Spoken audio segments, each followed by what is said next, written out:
नमस्ते दोस्तों, स्वागत है आप सभी का 12th प्लस में। तो दोस्तों, अभी जिन बच्चों ने 12th पास की है और विशेषकर आज हम बात करने वाले हैं जिन्होंने साइंस से 12th पास की है। अब आपके पास में आपका सुनहरा भविष्य बनाने के लिए बहुत सारे ऑप्शन है। बात आती है कि सर हम किसका कहना माने, कौन से फील्ड को सिलेक्ट करें। अब इसमें आपके पास में राय देने के लिए कौन कौन है? बुआ सबसे पहले, रिश्तेदार, आपके टीचर्स। टीचर्स विशेषकर ऐसी सलाह नहीं देते कि आपको स्पेसिफिकली इस फील्ड में ही जाना चाहिए, दूसरे फील्ड को नहीं देखना चाहिए। कोई भी टीचर ऐसी सलाह नहीं देगा। दूसरी बात आती है आपके पेरेंट्स। लेकिन कभी भी मैं ये मानता हूं कि पेरेंट्स हो या बुआ हो, कभी भी वो ये नहीं चाहते कि आपका नुकसान हो। फिर भी उनको लगता है कि नहीं, ये इस फील्ड में जाएगा तो बहुत अच्छा कर पाएगा। परंतु हम ये कहना चाहते हैं आपसे कि आप जब 12th साइंस से पास आउट होते हो तो आपके पास में बहुत सारे ऑप्शन होते हैं और हर इंसान का अपना अलग अलग इंटरेस्ट है। आपको किस सब्जेक्ट को पढ़ने में ज्यादा अच्छा महसूस होता है, या आप कौन सा काम करते हो तब आपको थकान महसूस नहीं होती है, ऐसे काम को आप करोगे, इस प्रकार की आप पढ़ाई करोगे जिसमें आपका मन लगेगा, तो आप 101% अपनी जिंदगी में सक्सेस हो जाओगे। अब आपके पास में ऑप्शन गिने चुने नहीं है, आपके सामने ऑप्शन की भरमार है। आप जिस फील्ड में जाना चाहते हो उसमें आप 12th पास आउट जो भी साइंस की स्टूडेंट है उनके सामने कितने फील्ड है, क्या कितने सारे सेक्टर है जहां पर आप जा सकते हो, इसके बारे में आज अपन बात करने वाले। आप इसे स्क्रीन के ऊपर देख पा रहे होंगे, इसमें आपको ये अक्सर नहीं दिख रहे होंगे, तो मैं आपको एक एक सेक्टर को, जैसे यहां पर पहले मैंने 12th को दो भागों में बांट दिया कि जो 12th पास आउट, जस्ट आपने 12th पास की है और उसके बाद में ऐसे बहुत सारे सरकारी एग्जाम होती है नौकरी के लिए जो आप अप्लाई करते हो और आपकी नौकरी लग जाती है 12वीं पास होते ही। या फिर आप क्या कर सकते हो कि 12वीं के बाद में आप कोई इंट्रेंस एग्जाम देते हो, उस इंट्रेंस एग्जाम के थ्रू आपका किसी यूनिवर्सिटी में यानी किसी विश्वविद्यालय में या कई बड़ी संस्था के अंदर आपका क्या होता है, सिलेक्शन होता है। वहां आप अपनी पढ़ाई करते हो और फिर आप अपना कैरियर बनाते हो। दूसरा फील्ड कौन आता है कि आप सीधा कहीं एडमिशन लेते हो या किसी इंट्रेंस के थ्रू आपने एडमिशन लिया और आपने या तो डिग्री की है, आपने 3-4 साल की डिग्री या फिर 1-2 साल का डिप्लोमा किया है। इस डिग्री या डिप्लोमा करने के बाद में आप अपना कैरियर किस प्रकार से बना सकते हो, इसके बारे में आज अपन डिटेल से एक्सप्लेन करूंगा। आपको एक एक नौकरी के बारे में, एक एक कोर्स के बारे में आपको अच्छे से समझाने की कोशिश करेंगे। इस प्रत्येक सेक्टर के, जैसे कि आपको पता है सेक्टर अलग अलग है, तो जो जिस सेक्टर के स्पेसिफिक टीचर है वो आपको आकर बताएंगे उनका एक्सपीरियंस, यदि उन्होंने उस सेक्टर में एग्जाम दे रखे हैं, उन्होंने इस सेक्टर के बच्चों को तैयार कर रखा है, तो वो आपको बताएंगे कि इस सेक्टर में आप जाओगे प्रैक्टिकुलर तो आपको इन इन चीजों का सामना करना पड़ेगा, इस प्रकार से आपकी पढ़ाई होगी और इस प्रकार का आपका कैरियर रहने वाला है। अब यदि मैं बात करूं कि सर मेरे पास में सबसे बेस्ट ऑप्शन कौन सा है, और मैं आपको बता दूं कि सबसे बेस्ट ऑप्शन ये है, तो ये बहुत ही ज्यादा गलत बात होगी। मैं मेरे अकॉर्डिंग बताऊंगा कि मैं किस सब्जेक्ट को अच्छे से पढ़ सकता हूं। जैसे मैंने केमिस्ट्री से एमएससी की है और मैं यदि मेरे को कोई बोलता कि नहीं तो आपको सर बोटनी से एमएससी करनी चाहिए या आपको मैथमेटिक्स से एमएससी करनी चाहिए, तो मैं हालांकि उतना अच्छा नहीं कर पाता, क्योंकि मेरा जो इंटरेस्ट है या फिर मुझे जो सबसे ज्यादा सब्जेक्ट समझ में आता है वो क्या है, केमिस्ट्री है। उस प्रकार से आपको भी अपनी जिंदगी में वही सिलेक्ट करना है जो आप खुद उसको बहुत अच्छे से एक्सप्लेन कर सकते हो, बहुत अच्छे से समझ सकते हो, बहुत अच्छे से उन सभी चीजों के बारे में आपके अंदर पढ़ने की, समझने की लगन होनी चाहिए। ठीक है, अभी शुरू करते हैं। सबसे पहले मैं आपको सुनील सर को बुलाऊंगा आज। वो आपको बताएंगे कि आप 12th पास करने के बाद में डायरेक्ट ये वाले एग्जाम जो होते हैं डिफेंस के हो जाएंगे, और दूसरा ये जो गवर्नमेंट एग्जाम होते हैं और एंट्रेंस एग्जाम होते हैं, इन सभी के बारे में किस प्रकार से पहुंच सकते हैं, इनके बारे में आपको सुनील सर बहुत अच्छे तरीके से एक्सप्लेन करेंगे। फिर हम देखेंगे डिप्लोमा कोर्सेज कौन कौन से होते हैं, फिर हम देखेंगे डिग्री कोर्सेज कौन कौन से होते हैं, और डिग्री में भी आगे से आगे जैसे एमएससी, बीएससी, बीकॉम, एमबीबीएस, आगे कौन सी डिग्री के उनके बारे में पढ़ेंगे। फिर ये जो बड़े बड़े गवर्नमेंट एग्जाम आते हैं यूपीएससी, आरपीएससी, बैंकिंग के, इन सभी एग्जाम के बारे में भी आज अपन डिटेल से समझने वाले हैं। वीडियो के अंत तक आपको बने रहना है। तो अभी अपन समझेंगे किसके, आफ्टर 12th के एग्जाम। अब हम लोग देखते हैं कि हमारे पास अगर ट्वेल्थ पास जैसे ही होए और उसके बाद हमको गवर्नमेंट जॉब में जाना हो, या फिर हमारे पास ट्वेल्थ पास करे उसके बाद लॉन्ग टर्म में जाएगी, पहले हम लोग ग्रेजुएशन करें उसके बाद में हम लोग कौन कौन से फील्ड चूज कर सकते हैं, इसके बेस पे हम लोग पूरा डिस्कस करने वाले हैं। पहले हम लोग देखते हैं कि सर ट्वेल्थ जस्ट पास हुए और हम लोग किस फील्ड में जा सकते हैं, तो उसके लिए देखेंगे। थोड़ा मैं जूम कर लेता हूँ, ये आपको दिखेगा नहीं।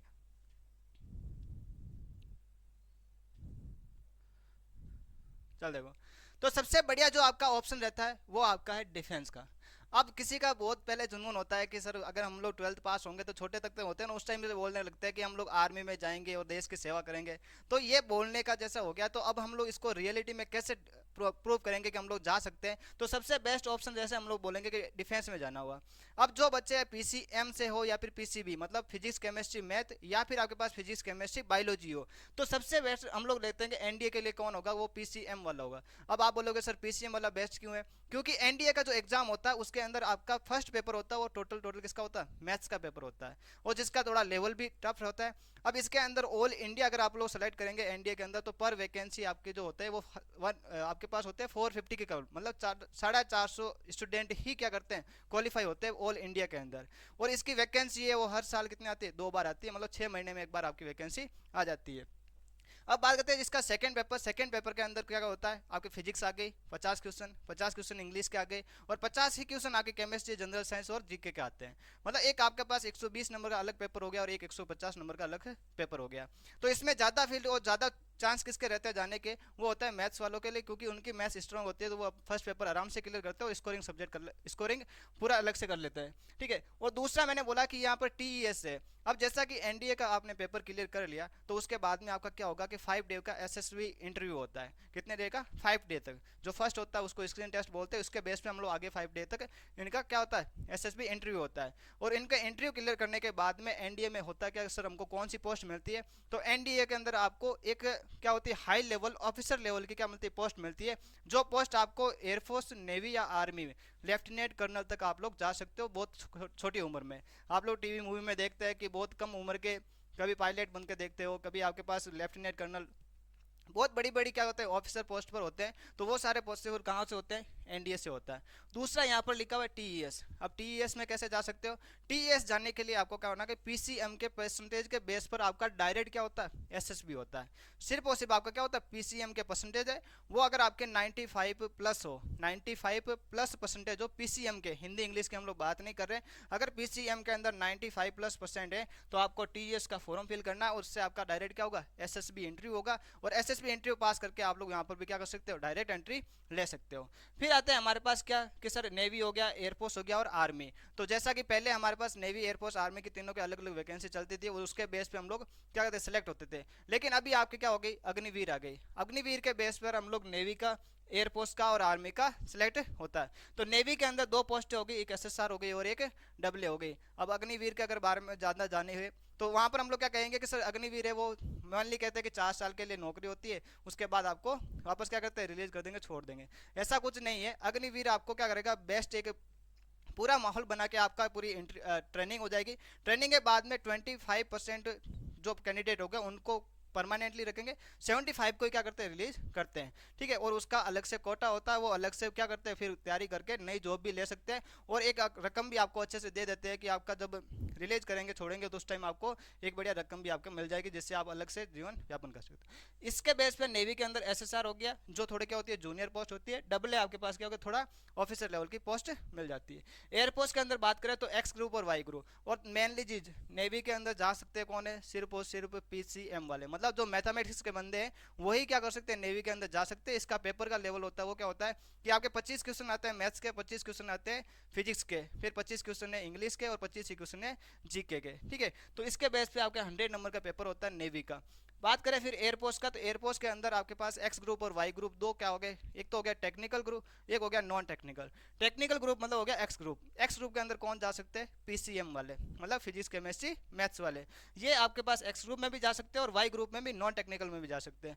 अब दोनों में डिफरेंस क्या है सर, डिफरेंस हो गया कि जो टेक्निकल ग्रुप होगा उसका जो पेपर होगा, उस पेपर में आपके 25 क्वेश्चन किसके आएंगे, फिजिक्स के, 25 क्वेश्चन आएंगे मैथ्स के और 20 क्वेश्चन आते हैं इंग्लिश के, मतलब 70 नंबर का पेपर होता है। और एयरफोर्स के लिए आपके क्या होते हैं, ग्रुप डिस्कशन हो गया, फिर साइको टेस्ट होता है और फिर फिजिकल और मेडिकल होता है। नेवी के अंदर आपका साइको टेस्ट और ग्रुप डिस्कशन नहीं होता है, आप डायरेक्ट पेपर पास करो, पेपर पास होने के बाद में फिजिकल और मेडिकल और आपका डायरेक्ट क्या होता है, सिलेक्शन हो जाता है। लेकिन एयरफोर्स के अंदर एक्स ग्रुप और वाई ग्रुप के लिए आपको साइको टेस्ट भी देना होता है, ग्रुप डिस्कशन भी होना होता है, फिर आपका मेडिकल और फिजिकल हो जाता है। ठीक है, तो एक्स ग्रुप के अंदर पीसीएम वाले और पीसी वाले दोनों नहीं, एक्स ग्रुप के अंदर आपका पीसीएम वाले जाएंगे, ठीक है, और वाई ग्रुप के अंदर पीसीबी वाले और पीसीएम वाले दोनों जा सकते हैं। यहाँ पर मैथ्स वाले भी जाएंगे और बायोलॉजी वाले भी जा सकते हैं वाई ग्रुप।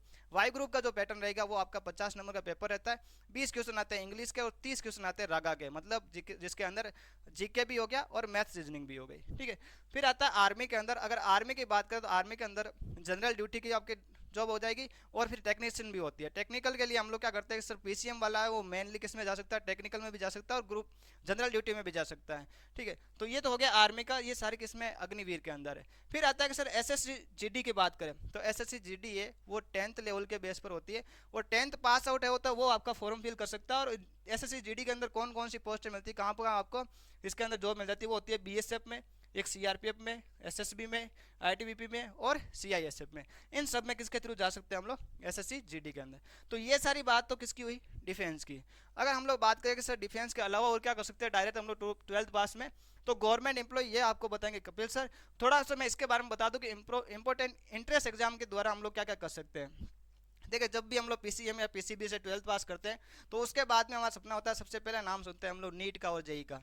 हर बात बंदा यही बोलता है कि सर 12th पास कर दी, या तो डिफेंस में गया, डिफेंस नहीं चूज की तो वो क्या करता है, सर नीट या जेई की तैयारी करता हूँ। अगर पीसीबी का है तो वो नीट की तैयारी करेगा और पीसीएम का है तो वो जेई की तैयारी करता है। ठीक है, तो यहाँ पर आपके पास मेनली जो पीसीबी वाला बंदा है वो किसकी तैयारी करता है, नीट की। अब नीट का कैसे पेपर रहता है, क्या क्या क्वेश्चन आते हैं, कौन कौन से इसके अंदर क्वेश्चन मिलते हैं, तो नीट का आपका मेनली जो सिलेबस है वो क्या रहता है, फिजिक्स का, केमिस्ट्री का, और इसका जितना पार्ट फिजिक्स और केमिस्ट्री का होता है उतना का उतना अकेले बायोलॉजी का पार्ट होता है। ठीक है, 720 का आपका पेपर होता है। इसके बेस पे आपका ऑल इंडिया के अंदर इसका मेन एक ही पेपर होता है, उसमें जितना मार्क्स ज़्यादा होंगे उसके हिसाब से आपको कॉलेज अलॉट होगी और एमबीबीएस करके आप लोग क्या बन सकते हो, डॉक्टर यहाँ से बन सकते हो। अब ये इसके अंदर जो नंबर आते हैं उस नंबर के हिसाब से गवर्नमेंट आपको कॉलेज क्या करती है, अलॉट करती है, और गवर्नमेंट कॉलेज भी अलॉट करके उसके साथ में आपको फील्ड भी अलॉट करेगी कि आप किसका सर्जन बन सकते हो या फिर हार्ट का बन सकते हो। इस हिसाब से अलग अलग आपको फील्ड भी अलॉट करते हैं। दूसरा है कि सर नीट के बाद और क्या कर सकता है, तो जो जो हम लोग बता रहे हैं वो पीसीबी का क्या है, मेनली हम लोग क्या कोर्स कर सकते हैं तो वो करते हैं। बाकी इनके अलावा भी बहुत सारी चीज़ें हैं, जो बीएससी नर्सिंग हो गया, बी फार्मा, डी फार्मा, ये सारी चीज़ें हम लोग वहाँ बताएंगे डिप्लोमा के अंदर। ठीक है, तो दूसरा हमारे पास आता है एम्स नर्सिंग। क्या आता है कि एम्स के अंदर हम लोग क्या करते हैं, नर्सिंग का भी इसका भी प्रिपरेशन करके यहाँ से एंट्रेंस एग्जाम देके क्वालिफाई कर सकते हैं। अब बात करें अगर पीसीएम वालों के, तो पीसीएम वाले क्या कर सकते हैं, सर जेई का एग्जाम दे सकते हैं। जेई का एग्जाम 2 टर्म में होता है, एक आपको प्री क्लियर करना होता है, फिर आपका एडवांस, मतलब जेई मेंस और इसके बाद एडवांस। इसका जो पोर्शन रहता है वो क्या रहेगा, फिजिक्स, केमिस्ट्री और मैथ्स का। ठीक है, तो मैथ्स वाला वो क्या करता है, जेई की तैयारी करके इसके अंदर बीटेक करेगा। बीटेक के बाद में ये अगर गवर्नमेंट के कॉलेज से बढ़िया बढ़िया जो आपकी रुड़की हो गया, उसके बाद कानपुर की हो गया, आईआईटी कानपुर, तो इनके बेस में जो कोई आईआईटी कर लेता है उसके बाद में आपको बड़ी बड़ी कंपनियों के अंदर डायरेक्ट इंटरव्यू के द्वारा पैकेज, बढ़िया बढ़िया पैकेज मिलकर आपको जॉब मिल जाती है। पीसीएम के आईआईटी के बाद में हम लोग बात करें तो सीयूटी, पीटीटी, इनके बारे में बात करें तो सीयूटी आपका क्या होता है कि पूरी आपका सेंट्रल लेवल की यूनिवर्सिटी है, वो आपको खुद का कैंपस देती है, उसके अंदर यूजी पूरा डिग्री करवाती है, तो उनके बेस पे इनका इंट्रेंस एग्जाम होता है, उसको सीयूटी है। फिर आपका पीटीटी हो गया, ये क्या होगा, आपको टीचिंग एलिजिबिलिटी टेस्ट के लिए होता है। बीएड कर दिया आपने, बीएड के बाद में आप टीचर के लिए अप्लाई कर सकते हो। कब, तो बीएड करने के लिए आपको किसका एंट्रेंस एग्जाम देना होता है, पीटीटी का। फिर आ गया प्री डिलेड, ये कब होता है, सर आपका 12th के बाद में जस्ट आपने बीएसटीसी करनी है, तो बीएसटीसी के लिए आपको क्या होना होगा, पहला ये एग्जाम देना होगा, इसके बेस पे आपका कॉलेज अलॉट होगा, वहाँ से आप बीएसटीसी करके फिर आप क्या कर सकते हो, फर्स्ट से लेके 5th तक के टीचर बन सकते हो। ठीक है, फिर आता है नेक्स्ट और आईआईटी, ये हमने पहले ही बता दिया था, ये क्या होते हैं, पूरे आपके प्राइवेट होता है लेकिन आते हैं गवर्नमेंट के अंदर ही है। इनका खुद का क्या होता है, बड़ी बड़ी कंपनियों के अंदर आप एंट्रेंस एग्जाम देके वहाँ पर क्वालिफाई हो सकते हो। अब इन सब के अलावा हम लोग फिर देखते हैं कि डिग्रियाँ कैसे ले सकते हैं, डिप्लोमा कौन कौन से हो सकते हैं, 12th के जस्ट बाद आप क्या कर सकते हैं। ठीक है, तो आइए अब हम बात करते हैं कि 12th के बाद में आपने बहुत से एंट्रेंस एग्जाम के बारे में जान लिया और आपने देखा कि आप कौन कौन सी सरकारी जॉब ले सकते हो। सरकारी जॉब के बारे में डिटेल एक्सप्लेनेशन आपको सबसे लास्ट में कपिल सर देंगे, वहां पर आपको ग्रेजुएशन के बाद के एग्जाम और जो 12th पास सरकारी एग्जाम है उनके बारे में बता देंगे। अब बात करते हैं डिग्री की। वैसे न तो आपको डिग्री नौकरी देती है और न ही आपको कोई स्पेसिफिक फील्ड नौकरी देगा। नौकरी कौन देगा? आपकी मेहनत। और आपको मेहनत मन लगा के करोगे तो आपको हर एक फील्ड में आपको सफलता मिल ही जाएगी। अब बात करते हैं कि सर ये एंट्रेंस एग्जाम होने के बाद में हमें कौन कौन से डिग्री कोर्सेज मिलेंगे और सीधा एडमिशन कौन कौन से में हो सकता है। जैसे आपकी सेंट्रल यूनिवर्सिटी, जैसे केंद्र सरकार की जो यूनिवर्सिटीज होती है राजस्थान के अंदर, जैसे किशनगढ़ यूनिवर्सिटी, उसमें आपको बीएससी करनी थी या यूजी कोर्स कोई भी करना है तो आपको एक एंट्रेंस एग्जाम देना पड़ता है, सीयूईटी। ये देते हो तो बहुत ज्यादा फायदे की बात ये है कि वहां पर आप बीएससी करते हो तो आपको बहुत ज्यादा अच्छी अच्छी बातें सीखने को मिलेगी। उसके अलावा कौन से एग्जाम, जैसे आपने नीट दिया है, नीट देने के बाद में आप क्या करते हो? एमबीबीएस करते हो। तो ये सभी आपके क्या आ जाएगा? ये आपकी रहती है कम से कम 1-2 साल से लेकर के 5 साल तक की जो भी डिग्री कोर्स है, इनके बारे में आज अपन पढ़ेंगे। सबसे पहला आपका है बैचलर ऑफ टेक्नोलॉजी। इसमें आप एक बात को, ये वाला फोटो आपको चाहिए होगा तो मैं इसको डिस्क्रिप्शन बॉक्स में आपके व्हाट्सएप नंबर रख रहा हूं, प्लस इसका लिंक दे रहा हूं, वहां से आप डाउनलोड कर सकते हो या हमें व्हाट्सएप कर देना, मैं आपको ये पीडीएफ अवेलेबल करवा दूंगा। अब बीटेक करते हैं या फिर बीई करते हैं, एमबीबीएस करते हैं, नीट देने के बाद में आप एमबीबीएस कर सकते हो, बीएमएस कर सकते हो, बीएसएमएस कर सकते हो, बीयूएमएस कर सकते हो और बीएचएमएस भी कर सकते हो। अब ये कैसे मिलता है? ये आपके नीट के स्कोर के बेस पे आपको अलग अलग फील्ड मिलेगा। ये सभी किसके लिए है? ये आपके घर वालों की जो सबसे पसंदीदा सेक्टर है, कौन सा? डॉक्टर या फिर इंजीनियर। तो ये आपको डॉक्टर बनाएंगे, यहां से आप डॉक्टर बन रहे हो। डॉक्टर बनने के लिए अब जैसे आपने क्या कर लिया? एमबीबीएस कर लिया। इससे पहले आपने कौन सा एग्जाम दिया है? नीट दिया है। नीट क्वालिफाई होने के बाद में आपने कॉलेज सेलेक्ट की है, आपकी काउंसलिंग हुई है और फिर आपने एमबीबीएस किया। इस एमबीबीएस करने के बाद में आपके पास में फिर से सेक्टर आ जाता है। ये कौन सी डिग्री है? ये यूजी है। अब आपको पीजी करनी है तो पीजी क्या कर सकते हो? एमडी या एमएस कर सकते हो। उसके अलावा आपके पास में एक सेक्टर रहता है, आप स्पेशल डिप्लोमा कर सकते हो। जैसे एक्सप्लेन करना चाहूं तो एमबीबीएस जो कि नॉर्मल डॉक्टर होते हैं, हर एक सरकारी हॉस्पिटल में आपको मिल जाएगा। दूसरी बात, यदि आपको किसी भी प्रकार की सर्जरी करवानी है तो उसके लिए आपको अब एमबीबीएस नहीं, अब आपको एमएस सर देखेंगे या एमडी देखेंगे, जिसके अंदर उनकी स्पेसिफिक 2 साल की और वो डिग्री करके आते हैं। डिप्लोमा के अंदर बात करें जैसे छोटे मोटे रोगों के बारे में, जैसे हाथ का, कान का, गले का, या फिर आपको किसी को सांस लेने में दिक्कत है तो अस्थमा की कोई स्पेसिफिक डिप्लोमा होता है, तो वो एमबीबीएस करने के बाद में इस प्रकार के डिप्लोमा करते हैं ताकि वो स्पेसिफिक एक रोग के ऊपर उनकी ज्यादा पकड़ होती है। उसके बाद में जितने भी कोर्सेज होते हैं एमबीबीएस के, या फिर उनको आप बोलो डॉक्टर वाले कोर्स, उसमें आप एमएस या फिर एमडी उसके बाद में 2 साल का कोर्स कर सकते हो। फिर हम बात करें उसके बाद में, तो इसके बाद में आपकी एक वेटेनरी यानी आपके पशुओं के डॉक्टर जो होते हैं, उनके अंदर भी आप क्या कर सकते हो? डॉक्टर बन सकते हो। फिर आता है बीएससी नर्सिंग, जो कि नर्सिंग स्टाफ होता है आपका हॉस्पिटल में, वो आपको करनी होती है बीएससी नर्सिंग। वहां पर मैंने आपको एम्स नर्सिंग का बताया था, एम्स में से आप नर्सिंग कोर्स कर सकते हो।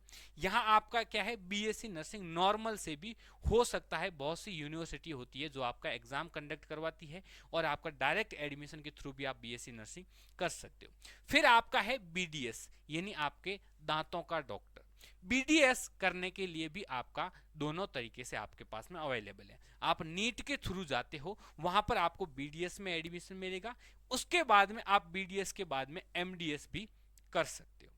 और ये 12th प्लस प्लेटफॉर्म जिसके ऊपर सबसे ज्यादा फोकस है, और हम जो जिसका कोर्स करवाते हैं या हम आपको जिसका क्वालिटी कंटेंट देते हैं, वो अपने पास में आ जाता है बीएससी और बीएससी बीएड। क्या आ जाता है? बीएससी और बीएससी बीएड। बी फॉर्मा आपको पता होगा। अब डिप्लोमा होता है डी फॉर्मा, यानी मेडिकल की जो शॉप लगाते हैं उसके थ्रू आप बी फॉर्मा कर सकते हो, यानी आपकी बैचलर डिग्री हो जाएगी फार्मेसी के अंदर। इसके बाद में एम फॉर्मा भी आपका हो जाएगा। लेकिन अब हमारा फोकस किसके ऊपर है कि सर हम नॉर्मली बीएससी जो करते हैं, आपके पास में ऑप्शन क्या था? आप सीयूईटी देते तो आपका सेंट्रल यूनिवर्सिटी से आपकी बीएससी हो जाती। लेकिन आप उसमें नहीं गए हो और आपने किसी दूसरी यूनिवर्सिटी से एडमिशन लेने की कोशिश कर रहे हो। जैसे हर एक जिले के अंदर भी आपकी छोटी छोटी कॉलेज होगी और आपके संभाग के अंदर एक आपकी यूनिवर्सिटी होती है, जैसे JNVU, RU, MDSU, इस प्रकार की जो यूनिवर्सिटी होती है वहां से आप यूजी कोर्स कर सकते हो BSc का या BSc बीएड का। ये BSc बीएड में एडमिशन कहां से हो रहा है? जो 12th पास के बाद में आप इंट्रेंस एग्जाम दिया था PTET, जो PTT का फॉर्म भरा था आपने, एग्जाम दिया, उसके बाद में आपको जो कॉलेज मिलती है वहां से आप 4 साल की डिग्री है BSc, और BSc के साथ में क्या कर सकते हो आप? बीएड कर सकते हो, प्लस आप नॉर्मल BSc भी कर सकते हो। अब यहां पर आपने BSc की है, ओनली BSc की है, तो अब आपको बीएड करनी पड़ेगी, तब जाकर के आप रीट का फॉर्म भर सकते हो, यानी आप टीचर बन सकते हो। लेकिन आपने BSc बीएड कर लिया है तो टोटल 4 साल के बाद में आप सीधे आप रीट की भर्ती में फॉर्म भर सकते हो और आप टीचर बन सकते हो। BSc के बाद में आपकी होती है MSc, या फिर आप BSc के बाद में बीएड कर सकते हो। तो हमने BSc के बाद में या तो हम MSc करेंगे या हम क्या करते हैं? बीएड करते हैं। यदि हमने BSc के बाद में बीएड कर दी तो हम रीट या फिर सेकेंड ग्रेड का फॉर्म भर सकते हैं, सेकेंड ग्रेड टीचर बन सकते हैं।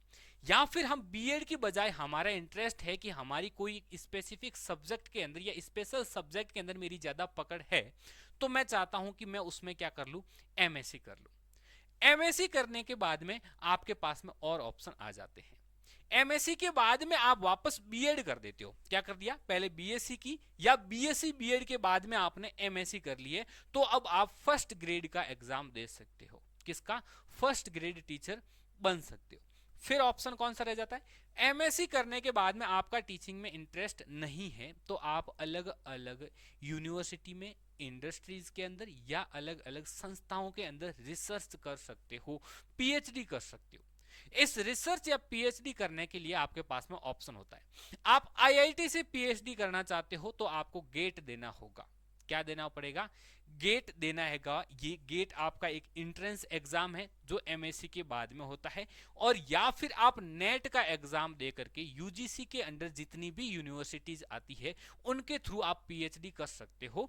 दूसरी बात, नेट और गेट देने के बाद में आपने MSc की है, आप नेट गेट के थ्रू PhD कर रहे हो, तो आपको वहां पर फेलोशिप भी मिल सकती है, जिसमें आपको सरकार पैसे देती है। किसके लिए? आप अपनी पढ़ाई करते रहो, इस वजह से। उसके बाद में आप नेट गेट के बाद में, नेट गेट क्वालिफाइड हो, आप PhD कर रहे हो, तो फिर आप अब कॉलेज में असिस्टेंट प्रोफेसर का भी फॉर्म भर सकते हो, आप कॉलेज में असिस्टेंट प्रोफेसर भी बन सकते हो। ठीक है। उसके बाद में आ जाता है आपका किसमें? BSc आपकी एग्रीकल्चर में। यदि आपका 12th में एग्रीकल्चर सब्जेक्ट था तो अब आप बैचलर डिग्री कौन सी कर सकते हो? BSc एग्रीकल्चर की कर सकते हो, जिसमें आपकी सरकारी बहुत बड़ी भर्ती आती है, एग्रीकल्चर सुप्रीडेंट की। उसके बाद में आता है BCA, BSc बैचलर डिग्री किसके अंदर? कंप्यूटर एप्लीकेशन के अंदर। फिर आता है आपका B आर्किटेक्चर। आजकल के जमाने में सारी चीजें कैसी है? दिखावे की है। जो आपके पास में, आपके आसपास, आपके चारों तरफ जैसे घर बने हुए हैं या कोई बड़ी इमारत बनी हुई है या बड़े से आपके क्या ब्रिज बने हुए हैं, तो वो सब किसका काम है? आर्किटेक्ट का काम है। वो आर्किटेक्चर की आप डिजाइनिंग कोर्स होता है, उसके अंदर भी आप क्या कर सकते हो? एक बैचलर डिग्री कर सकते हो। फिर आपका बैचलर इन डिजाइन में भी हो सकता है, बैचलर कोर्स किसमें? सोशल लाइफ में हो सकता है, फिजियोथेरेपी में हो सकता है, और एक आपने बहुत ही फेमस नाम सुन रखा होगा, बीपेड। बीपेड देने के लिए आपको किसमें? आपके स्कूल के अंदर जो शारीरिक शिक्षक होते हैं उनकी भर्ती है, आपको सिलेक्ट होना है तो आपको बीपेड का एग्जाम देना पड़ेगा। तो ये सब क्या थी? ये सब आपके डिग्री कोर्सेज है। इतने सारे ऑप्शन तो आपके सिर्फ किस में रह जाते हैं? डिग्री में रह जाते हैं। फिर देखो, जब आप डिग्री करते हो तब आप अच्छे से पढ़ाई नहीं करते हो, आपने वहां से कुछ नहीं सीखा है, मौज मारी है, फिल्मी दुनिया में देख के गए हो कि कॉलेज में जाना है और क्या करना है, सिर्फ मौज करनी है, पढ़ना नहीं है। तो फिर हम इंस्टाग्राम पे रील कौन से देखते हैं कि इन डिग्रियों का क्या करें, जला दे क्या, डिग्रियों से हाथ सेक ले, गर्मी बहुत पड़ रही है, डिग्री हमें नौकरी नहीं देती है। तो डिग्री कभी भी नौकरी नहीं देगी, नौकरी देगा आपका ज्ञान। ज्ञान देता है कि आपने कितना सीखा है, किस सब्जेक्ट के बारे में आपका कितना नॉलेज है, आपकी किस सब्जेक्ट के बारे में या किस सेक्टर के अंदर आपका कितना इंटरेस्ट है, आप कितनी लगन से उसके ऊपर मेहनत करोगे, वो आपको क्या करेगा? सक्सेस करवाएगा। अब बात आ जाती है कि सर इन डिग्री कोर्स को करने के बाद में ये वाले सारे कंपटीशन एग्जाम है, प्लस ये सब बैचलर डिग्री है जिसको हम यूजी कोर्स बोलेंगे, इसके बाद में आप पीजी कर सकते हो, मास्टर डिग्री कर सकते हो इन सभी सेक्टर के अंदर। फिर रह जाती है बात, ये सारे गवर्नमेंट एग्जाम कब होते हैं, किस प्रकार से होते हैं, इनके बारे में अब आपको कपिल सर डिटेल से एक्सप्लेन करेंगे। उससे पहले आप देख लो कि ये सारे डिप्लोमा कोर्स जो होते हैं इनकी क्या इंपॉर्टेंस होती है, या इन डिप्लोमा कोर्स के थ्रू हम कौन कौन से सेक्टर में जा सकते हैं। तो 12th पास करने के बाद आप कौन कौन से डिग्री कोर्सेज कर सकते हो उनके बारे में आपको दिलीप सर ने बताया। अब अपन बात करेंगे डिप्लोमा कोर्सेज के बारे में, जिनकी सहायता से आप विभिन्न प्रकार के प्राइवेट फील्ड में काम कर सकते हो। तो उन डिप्लोमा के बारे में बात करते हैं। और साथ में ये बता दूं कि जो ये डिग्री कोर्सेज होते हैं ये या तो 3 साल के होंगे, या 4 साल के होंगे, या फिर 5 साल के होंगे। लेकिन ये डिप्लोमा होते हैं कोर्सेज या फिर सर्टिफिकेट होते हैं, ये या तो 1 साल का होगा या फिर ये 2 साल का होगा। और ये किस किस फील्ड में हो सकता है, आप जिस भी फील्ड में इंटरेस्टेड हो वो सारे यहाँ पर मैंने आपको मेंशन कर रखे हैं, उसके बारे में जानते हैं। कि डिप्लोमा इन फार्मेसी कर सकते हो, जिस प्रकार से आप बी फार्मा करते हो, और आप बी फार्मा नहीं करना चाहते हो या 4 साल की डिग्री नहीं करना चाहते हो, तो आप 2 साल में क्या कर सकते हो, डिप्लोमा इन फार्मेसी कर सकते हो। और उस बी फार्मा से छोटा फील्ड आप आराम से सेलेक्ट कर सकते हो। और ये सारे फील्ड किस में, प्राइवेट फील्ड में आपको नौकरी करनी पड़ेगी, या फिर प्राइवेट फील्ड आपको चुनना पड़ेगा। क्या होता है, पहला डिप्लोमा इन फार्मेसी, आप फार्मेसी में डिप्लोमा कर सकते हो। फिर होता है कंप्यूटर एप्लीकेशन में, अगर आप कोई कंप्यूटर की दुकान पे या फिर कोई कंप्यूटर की शॉप ओपन करना चाहते हो तो आप डिप्लोमा इन कंप्यूटर एप्लीकेशन कर सकते हो। उसके बाद diploma in animation and multimedia भी कर सकते हो। आप क्या कर सकते हो, diploma in animation and multimedia, मतलब कार्टून में डबिंग करने के लिए या फिर विभिन्न प्रकार के वॉइस आर्टिस्ट बनने के लिए आप क्या कर सकते हो, diploma in animation and multimedia कर सकते हो। उसके बाद आता है डिप्लोमा इन मार्केटिंग, अगर आप मार्केटिंग के फील्ड में काम करना चाहते हो तो आप क्या कर सकते हो, मार्केटिंग में डिप्लोमा कर सकते हो। और उसके बाद आता है डिप्लोमा इन इंजीनियरिंग, आप क्या कर सकते हो, बीटेक नहीं करना चाहते हो तो आप क्या कर सकते हो, इंजीनियरिंग के फील्ड में डिप्लोमा भी कर सकते हो, वो होता है डिप्लोमा इन इंजीनियरिंग। फिर होता है डिप्लोमा इन इवेंट मैनेजमेंट, अगर आप इवेंट मैनेजमेंट में डिप्लोमा करना चाहते हो तो आप क्या कर सकते हो, कर सकते हो। उसके बाद आता है डिप्लोमा इन इंटीरियर डिज़ाइन, आप एक इंटीरियर डिज़ाइनर बनना चाहते हो तो आप क्या कर सकते हो, इंटीरियर डिज़ाइनिंग के कोर्स में भी डिप्लोमा कर सकते हो। उसके बाद आता है diploma in hospitality management studies, आप क्या कर सकते हो, कोई भी हॉस्पिटलिटी मैनेजमेंट में अगर डिप्लोमा करना चाहते हो तो आप उसमें भी डिप्लोमा कर सकते हो। फिर होता है आपका डीएमएलटी, मतलब डिप्लोमा इन मेडिकल लेबोरेटरी, अगर आप किसी लैब में काम करना चाहते हो मेडिकल में या फिर किसी हॉस्पिटल में विभिन्न प्रकार के टेस्ट के रिगार्डिंग आप अगर जॉब करना चाहते हो तो वहाँ पर आपको डीएमएलटी का कोर्स करना पड़ता है, तो वो आप क्या कर सकते हो, मेडिकल लेबोरेटरी में भी डिप्लोमा कर सकते हो। फिर अगर आप फैशन डिज़ाइनर बनना चाहते हो तो आप क्या कर सकते हो, डिप्लोमा इन फैशन डिज़ाइन कर सकते हो। फिर होता है डिप्लोमा इन बिजनेस मैनेजमेंट, अगर आप बिजनेस मैनेजमेंट का काम करने के लिए इंटरेस्टेड हो तो आप क्या कर सकते हो, डिप्लोमा इन बिजनेस मैनेजमेंट कर सकते हो। फिर होता है डिप्लोमा इन फिजियोथेरेपी, मतलब आप विभिन्न प्रकार के कोई जैसे किसी को लकवा मार गया या पैरालिसिस हो गया तो उसमें भी आप क्या कर सकते हो, डिप्लोमा इन फिजियोथेरेपी की सहायता से आप क्या कर सकते हो, कोई भी ऐसा फील्ड सेलेक्ट कर सकते हो। फिर होता है diploma in banking and finance, आप क्या कर सकते हो, बैंकिंग और फिनेंस फील्ड में भी क्या कर सकते हो, डिप्लोमा कर सकते हो। फिर होता है डिप्लोमा इन मास कम्युनिकेशन, ठीक है। फिर होता है डिप्लोमा इन नर्सिंग, आप नर्सिंग के फील्ड में भी क्या कर सकते हो, डिप्लोमा कर सकते हो। फिर होता है डिप्लोमा इन टूरिज्म, अगर आप टूरिज्म के बारे में भी डिप्लोमा करना चाहते हो या फिर टूरिज्म का कोर्स करना चाहते हो तो डिप्लोमा इन टूरिज्म भी होता है। फिर डिप्लोमा इन आर्किटेक्चर, अगर आप बीआर्क नहीं करना चाहते हो और आर्किटेक्चर की फील्ड में कोई नौकरी करना चाहते हो तो आप क्या कर सकते हो, डिप्लोमा इन आर्किटेक्चर भी कर सकते हो। उसके बाद होता है डिप्लोमा इन फोटोग्राफी, अगर आप कोई फोटोग्राफर बनना चाहते हो तो क्या कर सकते हो, फोटोग्राफी में भी डिप्लोमा कर सकते हो। फिर होता है डिप्लोमा इन योगा, अगर आप योगा के कोई टीचर बनना चाहते हो या फिर योगा सिखाना चाहते हो तो आप क्या कर सकते हो, योगा के फील्ड में भी डिप्लोमा कर सकते हो। फिर होता है डिप्लोमा इन एग्रीकल्चर, फिर होता है डिप्लोमा इन बायोटेक्नोलॉजी, इसमें भी आप क्या कर सकते हो, डिप्लोमा कर सकते हो। डिप्लोमा इन एलिमेंट्री एजुकेशन में भी कर सकते हो। और डिप्लोमा इन फूड टेक्नोलॉजी, आप फूड टेक्नोलॉजी या फूड कोई ऐसी कोई नौकरी करना चाहते हो तो आप क्या कर सकते हो, फूड एंड टेक्नोलॉजी में भी डिप्लोमा कर सकते हो। और डिप्लोमा इन इंडस्ट्रियल सेफ्टी में भी आप क्या कर सकते हो, डिप्लोमा कर सकते हो। And other many ITI diploma भी होते हैं, वो भी आप कर सकते हो। कोई टेक्नीशियन के फील्ड में आप अगर जॉब करना चाहते हो तो ITI के फील्ड में भी आप क्या कर सकते हो, डिप्लोमा कर सकते हो। ठीक है, इसके बाद में और कौन कौन से कोर्सेज होते हैं उनके बारे में आपको अगले सर बताएंगे। हाँ, अभी तक जो आपने सुना हमारे जो डिफरेंट मेंटर्स थे जिन्होंने आपको एंट्रेंस से लेकर डिग्री कोर्सेज में एंट्रेंस एग्जाम से लेकर वहां पर जो आपका कोर्स पूरा होने तक का ड्यूरेशन था, डिफरेंट फील्ड्स थे, उनके बारे में समझाया। अब हम जो बात कर रहे हैं वो कर रहे हैं स्टेबिलिटी ऑफ द लाइफ, यानी लाइफ में स्थायित्व की बात कर रहे हैं, क्योंकि हर किसी को सुंदर लाडी और सुंदर गाड़ी की जरूरत होती है और सबको जवाई चाहिए, वो चाहिए सरकारी। अब सरकारी सेवा में जाने के लिए आपके पास दो तरीके हो सकते हैं, दो फील्ड हो सकते हैं, या तो आप केंद्र सरकार के अंदर जाएं या फिर आप राज्य सरकार के अंदर जाएं। अब केंद्र सरकार के अंदर आपको अगर कोई भी जॉब चाहिए तो वो स्टार्ट होता है अपने 10th लेवल से, यानी जो एलिजिबिलिटी क्राइटेरिया रहता है वो आपका नॉर्मल रहता है 10th पास का, जिसमें हमारे पास सबसे पहले एक एजेंसी आती है या एक कमीशन आता है जिसका नाम है स्टाफ सिलेक्शन कमीशन, जो अपना सबसे पहला एग्जाम करवाता है जिसका नाम है MTS, multitasking staff. As a office boy अपन बात कर सकते हैं, सेंट्रल गवर्नमेंट की जॉब होती है जिसमें आपका क्राइटेरिया 10th पास का रहेगा। उससे थोड़ा सा ऊपर पोस्ट की अपन बात करेंगे तो हो हमारे पास आता है CHSL, combine higher secondary level. अपनी कॉमन भाषा में हम बात करें तो इसे LDC कहते हैं। डिफरेंट डिपार्टमेंट्स में, वो इनकम टैक्स हो सकता है, वो एक्सरसाइज हो सकता है, वो पोस्ट ऑफिस हो सकता है, किसी भी ऑफिस में आपको LDC की पोस्ट दी जाएगी CHSL एग्जाम के थ्रू। उसके बाद में आप मान लीजिए आप ग्रेजुएशन के फाइनल ईयर में हैं, तो इसमें हमारे पास एक एग्जाम आता है SSC के थ्रू ही होता है जिसका नाम है CGL, कंबाइन ग्रेजुएशन लेवल, जिसमें आपको इंस्पेक्टर पोस्ट मिलती है, यानी कि 3 स्टार जॉब, जिसमें सेंट्रल एक्साइज इंस्पेक्टर हो सकता है, इनकम टैक्स हो सकता है, नारकोटिक्स हो सकता है, GST इंस्पेक्टर हो सकता है। ये आपको इंस्पेक्टर पोस्ट जो मिलती है वो आपके CGL एग्जाम के थ्रू मिलेगी, जिसमें आपके 2-3 पेपर होंगे, जिसमें प्री, मेंस, डिस्क्रिप्टिव होगा। ये सारे एग्जाम्स आपको देखने को मिलेंगे। और उसी दौरान आप मान लीजिए आप अपना ग्रेजुएशन कंप्लीट करते हैं तो एक डबल स्टार जॉब भी आती है जिसका नाम है CPO, सेंट्रल पुलिस ऑफिसर।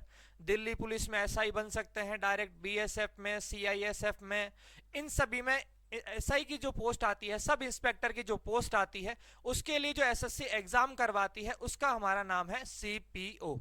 अब SSC के बाद दूसरी जो एजेंसी आती है जो अलग अलग एग्जाम्स करवाती है, उसमें सबसे बड़ा एग्जाम जो होता है आपका UPSC का आता है, जिसमें आप कलेक्टर से लेकर IRS से लेकर अलग अलग डिपार्टमेंट्स में जो हाईएस्ट पोस्ट होती है, टॉप ऑफ द टावर की अपन बात करें, जिसमें फेम और पैसा दोनों ही बहुत सारे होते हैं, उसके लिए आपको कंप्लीट डेडिकेशन लेना पड़ेगा। उसमें सिर्फ आप जो ग्रेजुएशन कोर्स में एडमिशन ले रहे हो उसमें आपको सिर्फ ईयरली कोर्स में लेना है, क्योंकि आप सेमेस्टर एग्जाम में अगर एडमिशन लेते हो तो फिर आपको बीच बीच में एग्जामिनेशन की वजह से अपने कोर्सेज से डिस्ट्रैक्ट होना पड़ेगा। बाकी आप दूसरे फील्ड में जाते हो सेंट्रल गवर्नमेंट में, तो दूसरा फील्ड जो सबसे अच्छा फील्ड आता है वो हमारे आता है रेलवे का। रेलवे में सबसे जो छोटी पोस्ट आती है वो 10th लेवल के लिए आती है, ग्रुप D की, जिसमें लाइनमैन हो सकता है, सिग्नल इंडिकेटर्स हो सकते हैं, अलग अलग मैकेनिकल इंजीनियर्स हो सकते हैं। उसके बाद उसमें अपने पास लोको पायलट्स आते हैं, स्टेशन मास्टर आते हैं, टिकट चेकर्स आते हैं।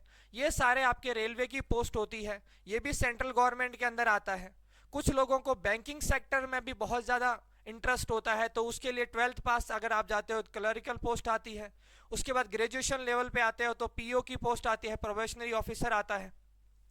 तो ये सारे जो एग्जाम्स होते हैं ये आपके सेंट्रल गवर्नमेंट के अंडर में होते हैं, जिसमें मेनली जो आपके डेज रहेंगे 5 डेज वीक रहेगा, यानी 5 दिन सप्ताह में काम रहेगा, 2 दिन आपके वैकेशंस के मिलेंगे।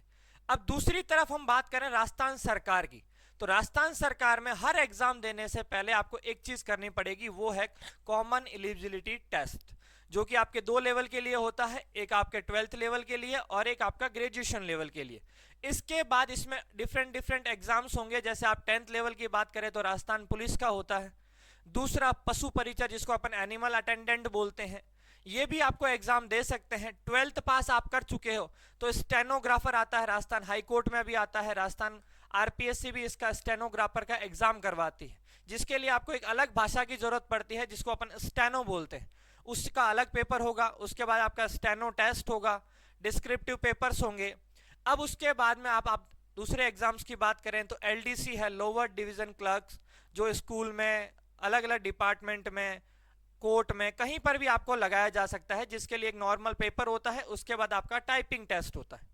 उसके अलावा थोड़ा सा आप हायर लेवल में जाना चाहते हो तो पटवारी होता है, विलेज डेवलपमेंट ऑफिसर होता है, इंफॉर्मेशन असिस्टेंट होता है, आइए सूचना सहायक जिसको बोलते हैं। ये सारे एग्जाम्स आपके राजस्थान गवर्नमेंट के अंडर में होते हैं, जो सबसे पहले आपको एक कॉमन एलिजिबिलिटी टेस्ट पास करना पड़ेगा, जिसके थ्रू आप इन एग्जाम को देने के लिए क्या हो जाएंगे, क्वालिफाई हो जाएंगे। अब उसके बाद अगर आप टीचिंग फील्ड में जाना चाहते हो तो टीचिंग फील्ड में सबसे पहला आपका, अगर आप नॉर्मल से नॉर्मल बात करें तो अपन डीएलएड होता है, यानी कि बीएसटीसी का एग्जाम पास करने के बाद ही आप जो ग्रेड 3 का एग्जाम होता है 1st to 5th क्लास के लिए, उसमें आपके कॉमन पात्रता टेस्ट होता है, टेट जिसको बोलते हैं। इसको पास करने के बाद ही आप मेन एग्जाम के लिए क्वालिफाई होंगे। और अगर आपको 6th to 8th को पढ़ाना है तो उसके लिए फिर आपको बीएससी और बीएड कंप्लीट होना चाहिए, या फिर बीए या बीएड कंप्लीट होना चाहिए। उसी के बाद आप टीचर का एग्जाम दे सकते हो। उससे हायर के लिए आपको क्वालिफिकेशन हायर लेनी पड़ेगी। तो ये सारे जो एग्जाम है अपने राजस्थान गवर्नमेंट करवानी।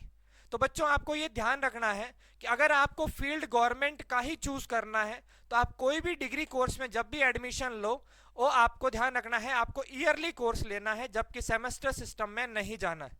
अगर आपको उसी फील्ड में जाना है कोर्स के तो आप सेमेस्टर सिस्टम लेंगे, क्योंकि वहां आपको डीप नॉलेज मिलेगी, जबकि ईयरली सिस्टम में एग्जाम एक ही बार होगा तो आपको एग्जाम की हेडेक नहीं होगी।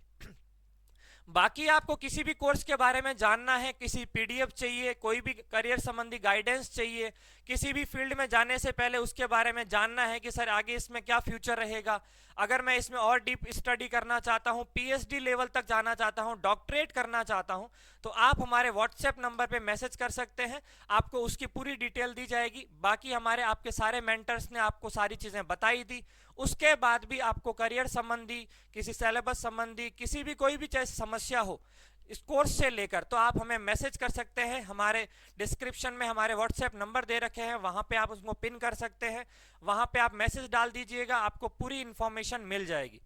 उसके अलावा आप बीएससी बीएड, चाहे वो पीसीएम हो चाहे वो सीबीजेड हो, उससे संबंधी आपको कोई भी कोर्स की डिटेल चाहिए तो कंप्लीट डिस्क्रिप्शन हमारे यूट्यूब चैनल पे आपको मिल जाएगा।